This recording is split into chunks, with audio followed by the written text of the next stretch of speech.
95 में इसी भोपाल में था। राष्ट्रीय स्वयंसेवक संघ का एक पथ संचलन था। एक कार्यकर्ता जिसका नाम मैं नहीं ले रहा हूं, राष्ट्रीय स्वयंसेवक संघ का एक सक्रिय कार्यकर्ता था। उसके साथ उसका 5 साल का बेटा था। वो भी हाफ पैंट, सफेद शर्ट और टोपी, काली टोपी पहनकर हाथ में इतनी सी रूल लेकर आया था। मैंने जब उसके पिता से पूछा तो बोला, महाराज जी मैं इसे राष्ट्र के लिए पाल रहा हूं, मेरी इच्छा है कि मैं इसे राष्ट्र को समर्पित कर दूं। मैं तो गृहस्थी में फंस गया, मैं चाहता हूं मेरा बेटा राष्ट्रीय स्वयंसेवक संघ का प्रचारक बने, राष्ट्र के लिए काम करे। मैंने उस बेटे से कहा, क्यों तुम्हारे पिता पापा कह रहे हैं वो सही है। छोड़ते ही बेटे ने कहा, महाराज श्री क्षमा कीजिए, हमारे पापा नहीं हैं, ये हमारे पिताजी हैं। 5 साल के बच्चे, मैं चौक मंदिर में था, ये हमारे पापा नहीं पिताजी हैं।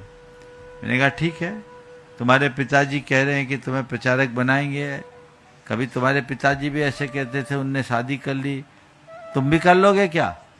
अरे महाराज जी क्षमा कीजिए, मेरे पिताजी की शादी नहीं हुई, शादी में तो बर्बादी है, मेरे पिताजी का विवाह हुआ है।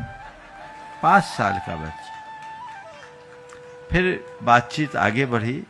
मैंने उस बच्चे से कहा, जाओ आप खाना खा लो। आपने खाना खा लिया? मैंने पूछा, खाना खा लिया?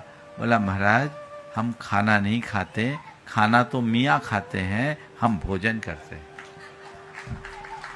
एक 5 साल के बच्चे के मुख से ये बात सुनकर मैं हतप्रभ रह गया।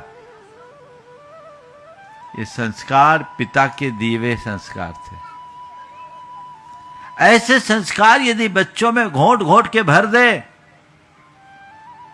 तो बच्चे आपसे विमुख कभी नहीं जाएंगे।